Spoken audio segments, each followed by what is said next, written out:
Assalamualaikum warahmatullahi wabarakatuh. Selamat datang di channel Karina Yulianti. Perkenalkan, saya Karina Yulianti. Saya berasal dari Universitas Islam Riau. Nah, hari ini saya akan menjelaskan tentang jurnal umum dan buku besar. Ini saya buat sebagai media pembelajaran untuk siswa-siswi SMK jurusan akuntansi kelas 10. Yang pertama, kita mulai dari jurnal umum. Apa itu jurnal umum?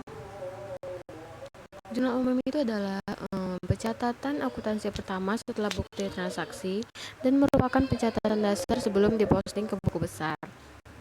Jadi jurnal umum itu kita buat setelah adanya bukti transaksi, setelah itu jurnal umum, kemudian buku besar, begitu ya alurnya. Biasanya jurnal umum ini digunakan oleh perusahaan yang di bidang jasa. Sedangkan kalau perusahaan itu perusahaan yang bergerak di bidang dagang, dia menggunakan jurnal khusus. Contoh itu kayak jurnal khusus itu jurnalnya dipisah-pisah. Seperti jurnal penjualan aja. Kalau transaksi pembelian masuk ke jurnal pembelian. Seperti itu. Nah, selanjutnya, apa fungsi dari jurnal umum? Nah, jurnal umum ini adalah fungsi umumnya itu memudahkan proses posting ke buku besar ya. Intinya seperti itu. Nah, kita lanjut ya. Selanjutnya, apa fungsi dari jurnal umum?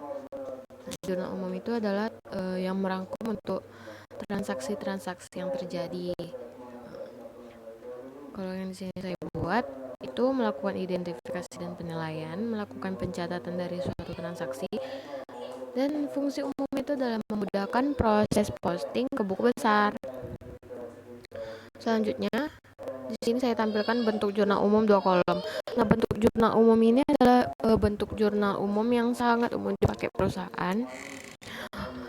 Yaitu seperti ini ya bentuknya, ada terdiri dari tanggal, keterangan, ref, debit, kredit. Jurnal umum yang F ini adalah judulnya. Sedangkan halaman ini halaman berapa transaksi ini jurnal umum ini.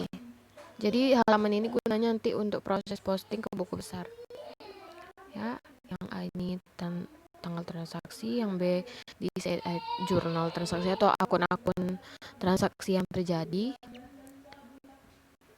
Yang ref ini gunanya untuk kita posting ke buku besar untuk menandai apabila akun yang transaksi ini sudah diposting ke buku besar. Biasanya ref ini diisi oleh oleh nomor akun akuntansi yang digunakan oleh perusahaan tersebut. Nanti akan saya jelaskan.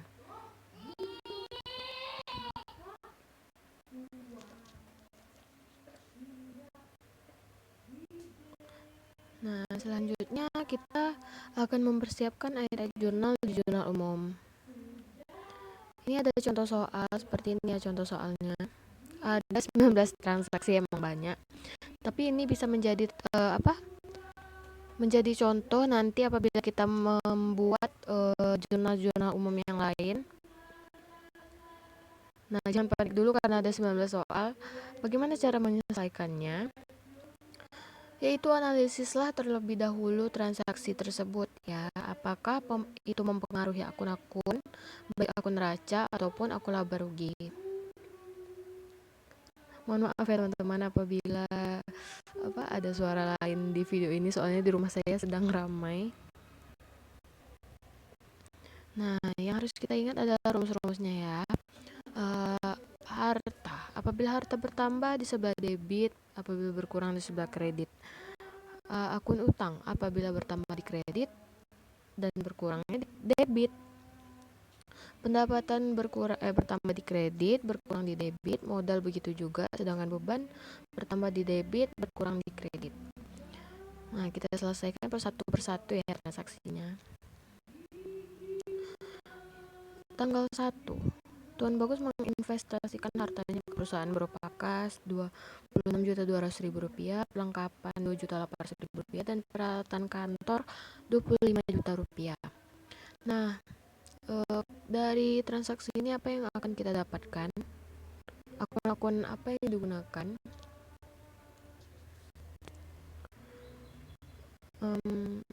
Yaitu modal akan bertambah ya, karena Tuan Bagus menginvestasikan hartanya ke perusahaan, berarti modalnya akan bertambah. Jika bertambah, modal bertambah di sebelah kredit. Nah, modal yang diinvestasikan Tuan Bagus ini adalah kas, perlengkapan, dan peralatan kantor. Kas termasuk harta, perlengkapan harta, dan peralatan kantor juga harta. Berarti kan ini bertambah, berarti sebelah debit. Nah, seperti ini bentuk jurnal umumnya. Kas, perlengkapan, peralatan kantor di debit, sedangkan modal di sebelah kredit ya, karena dia bertambah kan sebelah kredit kan. Nah, kita jumlahkan, nah dapatlah hasil yang balance. Selanjutnya, tanggal 1 membayar sewa gedung untuk masa 6 bulan sebesar 19.200.000. Nah, sewa gedung ini termasuk apa? Termasuk ke dalam harta, karena dia sewa gedung ini dibayar untuk 6 bulan, berarti dia termasuk sewa dibayar di muka. Berarti sewa dibayar di mukanya bertambah. Sedangkan yang berkurang apa? Karena kita membayar. Yang berkurang adalah kas. Berarti begini bentuk jurnal umumnya. Sewa dibayar di muka di debit, sedangkan kas di kredit. Selanjutnya, tanggal 2 ada membeli peralatan kantor secara kredit dari toko cahaya sebesar 4 juta rupiah. Nah, kita membeli peralatan kantor nih secara kredit. Berarti membeli peralatan kantor. Berarti peralatan kantor kita bertambah. Peralatan kantor adalah termasuk akun harta. Berarti peralatan kantor bertambah di sebelah debit. Nah, kita membeli, berarti yang berkurang adalah kas ya. Kas berkurang di sebelah kredit karena termasuk harta juga.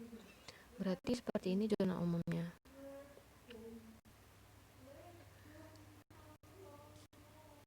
Maksud saya yang pertama adalah utang usaha ya, karena dia secara kredit, mohon maaf.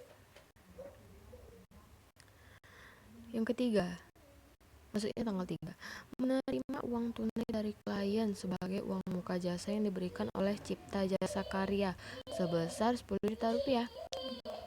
Nah, kita menerima apa ini namanya? Menerima uang tunai dari klien sebagai uang muka jasa, berarti menerima kas, ya kan? Berarti kasnya 10 juta. Terus apa lagi yang bertambah? Pendapatan jasa kan. Pendapat jasa kalau bertambah di sebelah kredit, berarti seperti ini bentuk zona umumnya.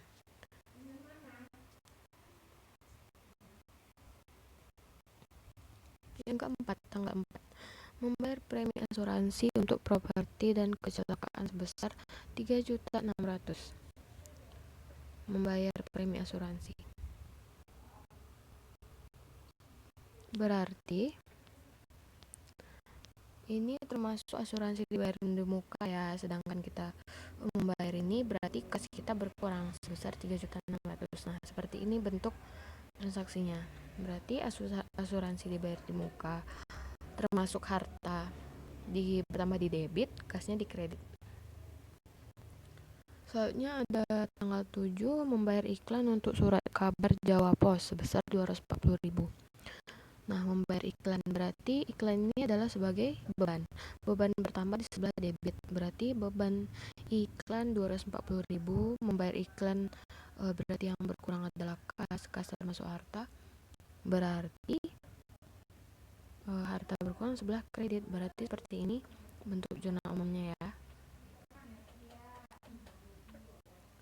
Tanggal 9, membayar utang kepada toko cahaya sebesar 2.400.000.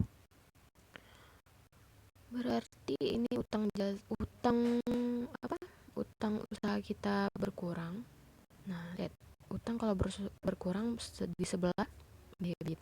Utang berkurang di sebelah debit, membayar utang kita memakai kas, berarti kas berkurang di kredit.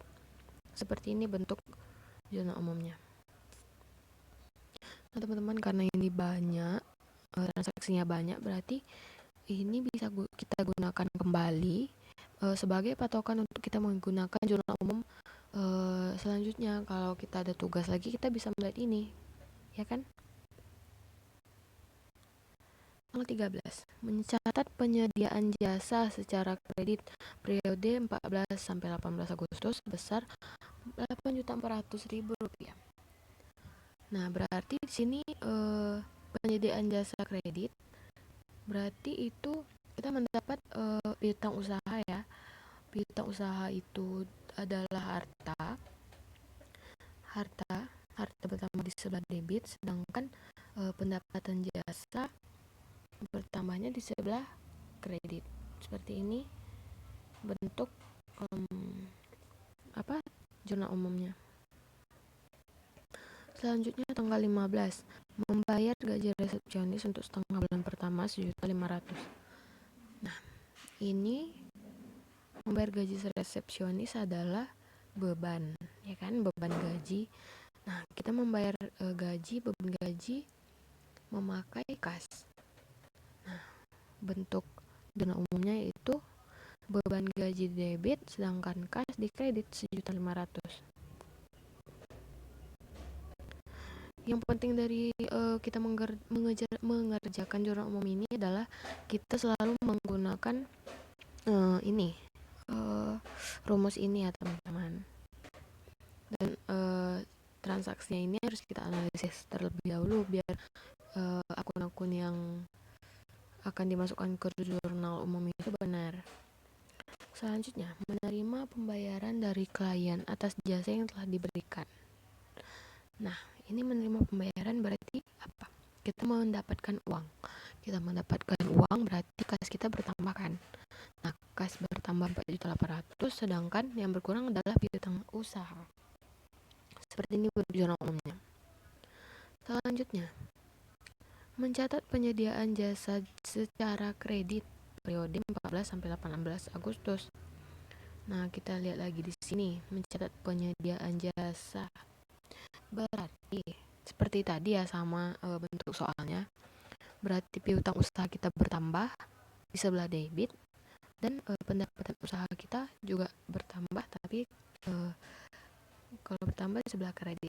Seperti ini bentuknya. 20. Membeli perlengkapan secara tunai sebesar 1.600.000.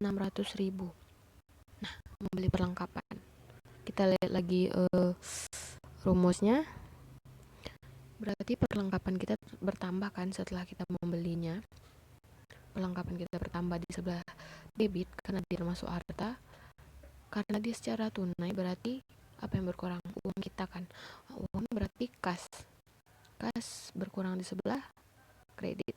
Berarti seperti ini bentuknya. Tanggal 23, mencatat penerimaan kas dari klien atas tagihan jasa yang telah diberikan. Nah, ini kelanjutan dari yang tadi nih. Berarti kas kita bertambah, sedangkan piutang usaha kita berkurang. Ya, seperti ini bentuk jurnalnya. Tanggal 29, membayar rekening telepon bulan Agustus. Nah, ini membayar rekening telepon berarti beban telepon. Kita membayar menggunakan kas berarti harta kita berkurang. Berarti beban teleponnya di debit ya, beban berapa di debit, kas berkurang sebelah kredit. Selanjutnya tanggal 30, membayar rekening listrik bulan Agustus sebesar 150.000. Nah, membayar rekening listrik berarti ini termasuk beban karena dia kita sudah membayar rekening listrik. Berarti beban listriknya bertambah, sedangkan yang berkurang uang kita menggunakan kas. Berarti kasnya sebelah kredit. Seperti ini bentuknya. Beban listrik di debit, kas di kredit. Selanjutnya, membayar gaji resepsionis. Nah, ini seperti tadi ya. Berarti beban gajinya di debit, sedangkan kita membayar menggunakan kas di sebelah kredit. Tanggal 30, mencatat penerimaan kas dari klien atas tagihan jasa. Ini berarti seperti tadi ya, berarti kas kita bertambah, sedangkan piutang usaha kita berkurang ya, karena utang dari klien kita sudah dibayarkan. Tanggal 30 juga mencatat penyediaan jasa secara kredit pada akhir bulan Agustus. Nah, ini berarti apa? Piutang usaha kita bertambah karena apa? eh, Orang menggunakan jasa kita ya. Berarti seperti ini, piutang usaha bertambah, pendapatan jasa juga bertambah. Tanggal 30, Tuan Bagus menarik kas dari perusahaan untuk kepentingan pribadi sebesar 1.500.000.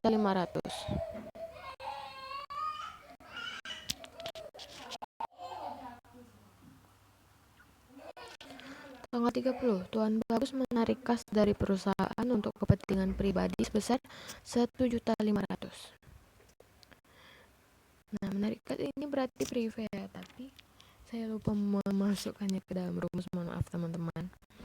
Nah, kalau privé ini biasanya kalau bertambah dari sebelah debit ya. Karena Tuan Bagus menarik kas, berarti kasnya berkurang ya. Seperti ini bentuk jurnal umumnya. Nah, setelah kita menyelesaikan semua transaksinya, seperti ini bentuk jurnal umumnya. Nah, yang ini halaman pertama, yang di sebelah kanan halaman yang kedua.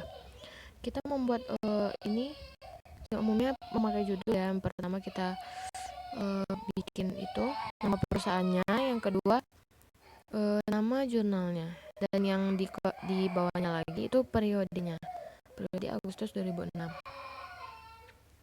Nah, selanjutnya kita masuk ke buku besar. Kita menggunakan jurnal umum yang ini untuk sebagai media pembelajaran untuk siswa SMK jurusan akuntansi ya, gitu juga. Maksudnya buku besar ini kita menggunakan jurnal umum yang tadi untuk kita masukkan ke buku besar untuk kita posting. Nah, tapi pertama saya jelaskan dulu, buku besar itu adalah buku yang berisi kumpulan akun-akun yang ada di dalam perusahaan. Nah, akun-akun yang terdapat dalam neraca ini disebut sebagai akun terbuka. Sedangkan akun-akun yang terdapat dalam rugi laba disebut sebagai akun nominal atau akun tertutup. Kenapa? Karena nantinya akun-akun ini kalau setelah buku besar itu adalah neraca neraca saldo ya kalau nggak salah. Nah, dia itu harus dinolkan pada akhir periode untuk membuat jurnal bentuknya. Nah, ini bentuk buku besar yang sering digunakan dalam perusahaan. Ini namanya bentuk buku besar skonto. Nah, ada juga sih bentuk buku besar T. Cuma itu jarang dipakai di perusahaan. Biasanya ini yang dipakai.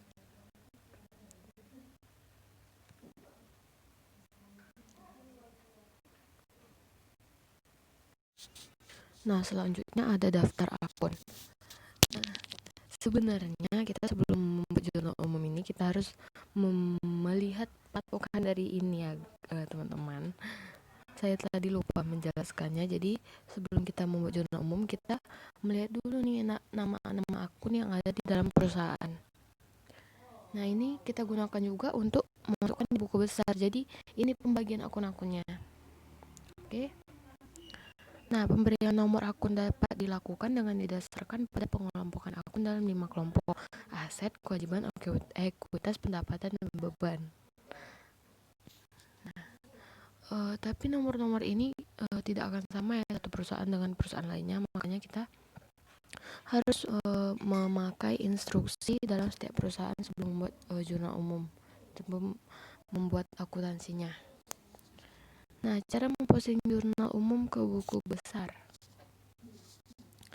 Caranya adalah yang pertama, pindahkan tanggal ayat jurnal di buku jurnal umum dalam tanggal akun di buku besar.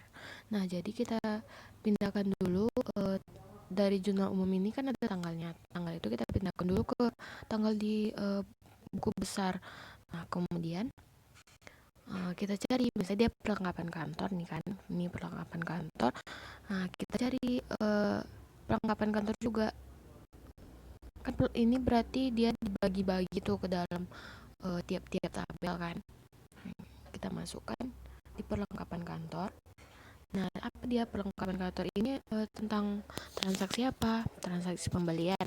Nah, kita buat di keterangannya pembelian, atau bisa juga kita bikin pembelian perlengkapan kantor. Nah, berapa jumlahnya? 19.200.000 di sebelah mana? Di sebelah debit. Kita bikin di sebelah debit. Debit ya. Nah, di saldonya kita bikin juga dia di sebelah debit. Nah, yang kedua ada transaksi utang usaha. Utang usaha di sebelah kredit. Jadi kita cari juga akun rupiah utang usaha. Nah, kita bikin di tanggal pembelian, keterangannya itu pembelian juga, atau bisa juga pembelian perlengkapan kantor. Di kreditnya adalah jumlah yang sama di jurnal umum kredit, berarti di saldo juga kredit. Selanjutnya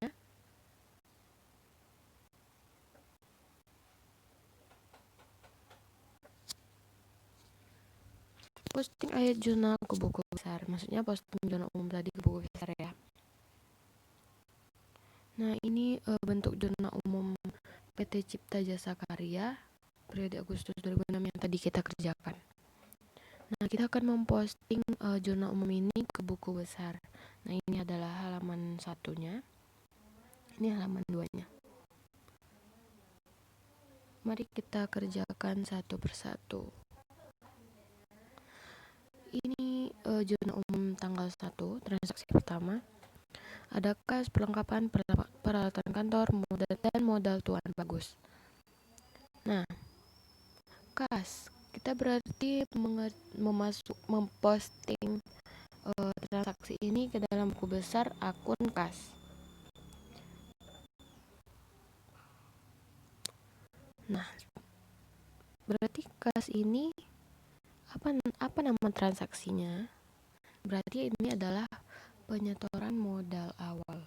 Nah, kita bikin di sini setoran modal awal.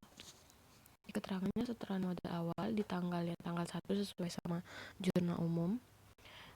Terus ini karena di debit kita pindahkan ke debit juga ya, karena ini debit kita pindahkan ke debit.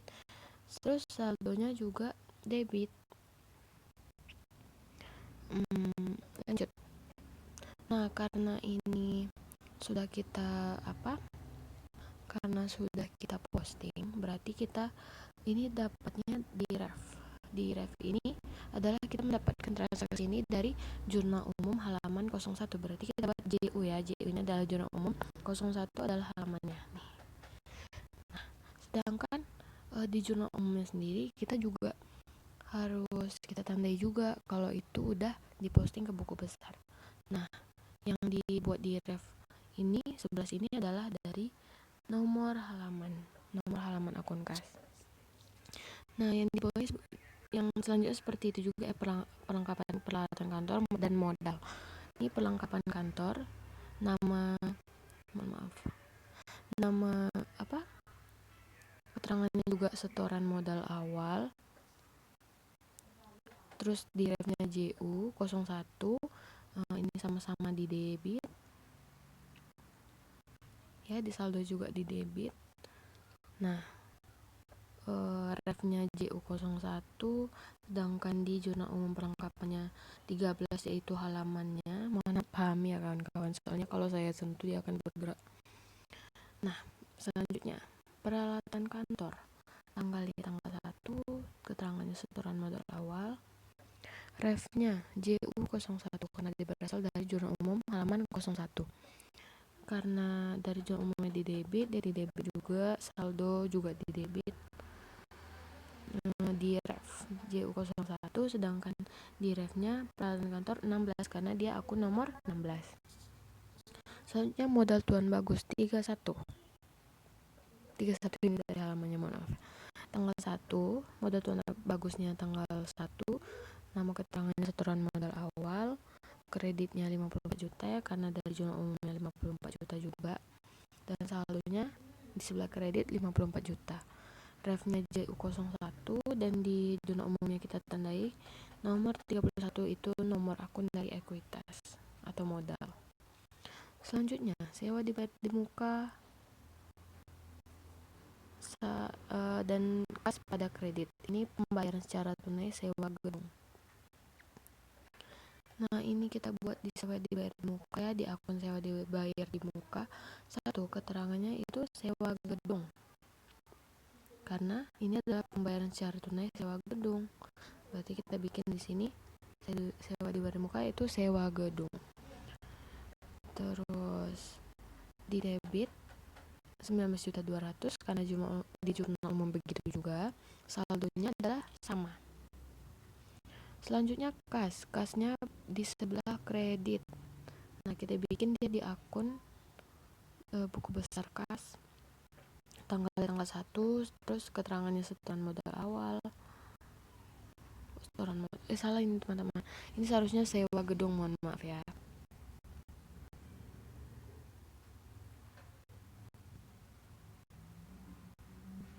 Nih, sewa gedung. Nah, udah betul.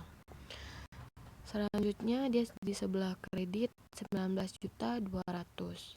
Nah, bagaimana cara kita memindahkan ke saldonya?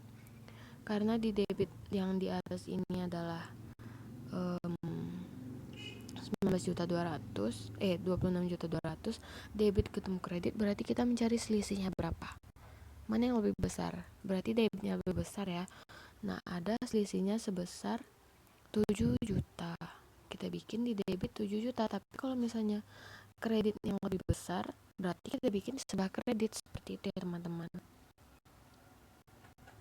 Selanjutnya kita bikin di ref, karena dia berasal dari jurnal umum halaman 1, bikin JU01. Dan pada kas ini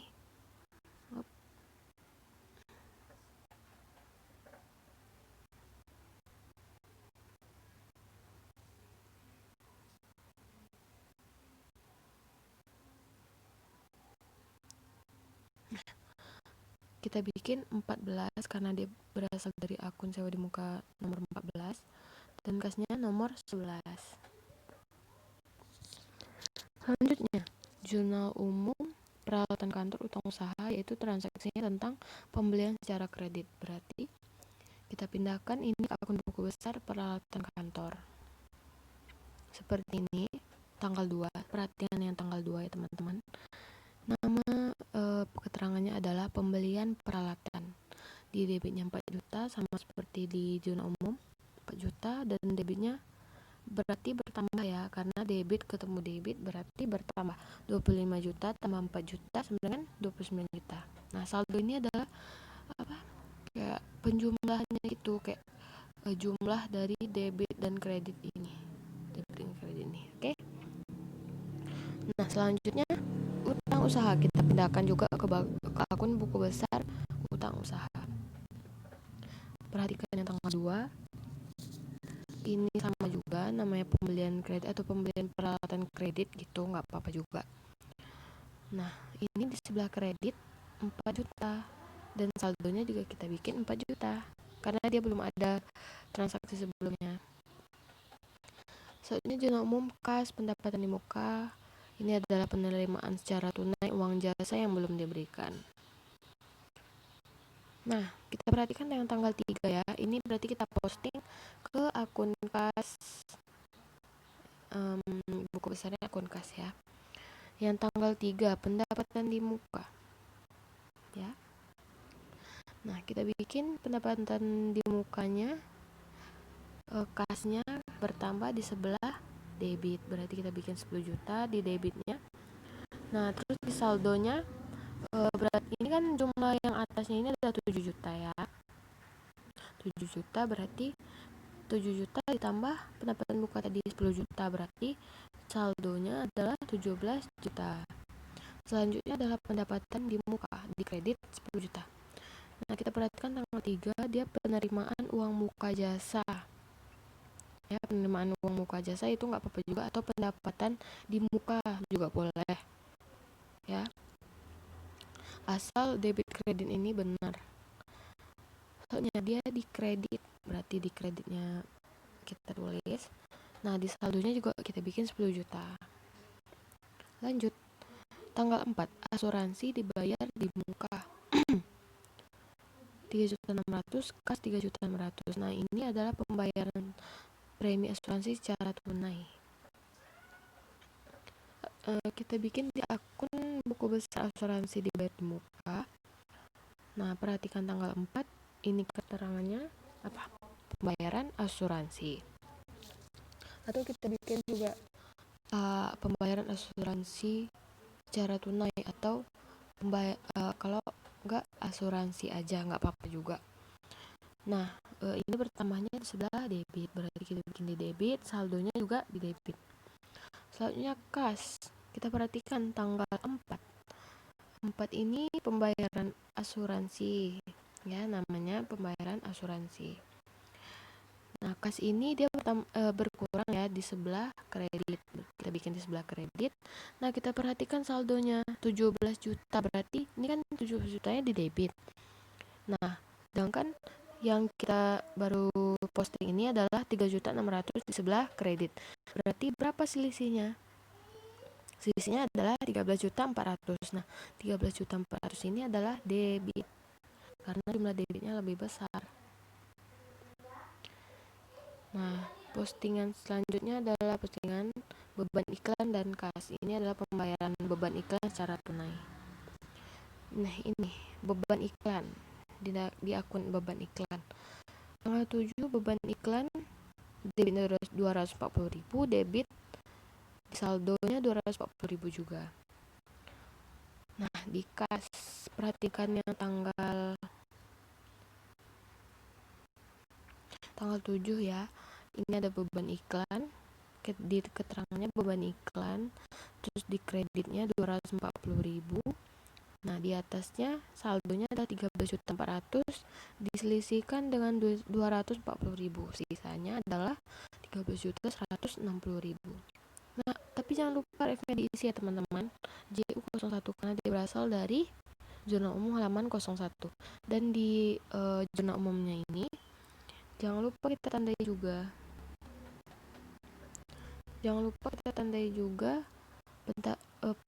Kok ini? Bentar. Nah, kita tandai juga sebagai nomor akunnya buku besar akun kas.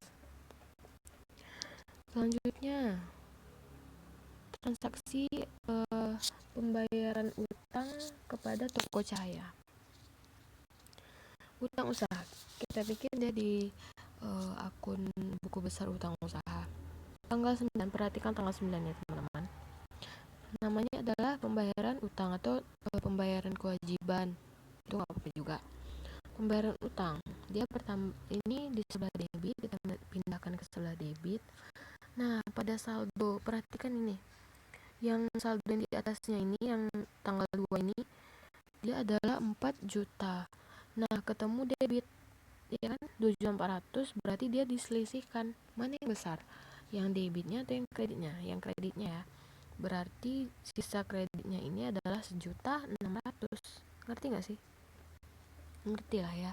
Berarti intinya 4 juta dikurang 2.400.000. Tapi yang besar itu gimana besarnya? Kredit kan yang besar, berarti di kredit juga kita bikin 1.600.000. Nah, selanjutnya kasnya di sebelah kredit. Perhatikan yang tanggal 9 utang usaha ya, atau sama kita bikin kayak pembayaran utang atau pembayaran kewajiban boleh. Atau kita samakan aja lah, pembayaran utang ini saya salah ketik kayaknya. Dia berkurang ya, berarti di sebelah kredit. Dari zona umumnya sebelah kredit. Nah, kita perhatikan 13.160.000 ya kan, saldonya yang di atas 13.160.000. Nah, ketemu sama si kredit, berarti selisihnya tinggal di debit ya, berarti 10.760.000. Kalau dalam mengerjakan buku besar ini kita harus benar-benar teliti ya teman-teman. Soalnya nanti kalau misalnya hasil nanti neraca saldonya nggak balance, pasti akan sangat pusing mencari di mana kesalahannya. Karena kalau beda cuma 1.000 rupiah atau 100 rupiah aja itu akan sulit, akan pusing lah kepala kita untuk mencari kesalahannya di mana. Lanjut, ini ada piutang usaha, di debit pendapatan jasa, di kredit. Ini adalah transaksi untuk pencatatan penyelesaian pekerjaan. Nah, berarti piutang saya bertambah. Kita pindahkan yang pertama ke akun piutang usaha. Di sini di debit ya, nama keterangannya pendapatan jasa atau ya ini nggak apa-apa nih, pendapatan jasa, atau kita bikin piutang usaha juga boleh. Debit 4.800.000, saldo 4.800.000 juga. Terus ke akun buku besar pendapatan jasa, tanggal 13, ini namanya piutang usaha boleh juga, pendapatan jasa boleh juga, yang penting dia sesuai lah sama transaksi yang terjadi. Nah, dia di sebelah kredit, saldonya juga di kredit. Tanggal 15, ini pembayaran beban gaji secara tunai. Nah, kita posting ke akun buku besar beban gaji. Tanggalnya 15, keterangannya beban gaji, oke. Terus di debit 1.500.000, saldo juga 1.500.000. Selanjutnya kas di sebelah kredit. Kita posting ke akun buku besar kas. Kita bikin di tanggal 15, keterangannya beban gaji boleh, atau pembayaran beban gaji boleh juga. Ini di zona umumnya adalah di sebelah kredit 1.500.000, kita bikin 1.500.000. Nah, sebelum ke saldo, kita perhatikan dulu saldo yang di atasnya 10.760.000, karena dia di sebelah kredit, beban gaji ini sebelah kredit, berarti kita selisihkan lagi. Selisihnya yang jumlah selisihnya itu adalah 9.260.000 sebelah debit. Nah, kira-kira seperti ini ya proses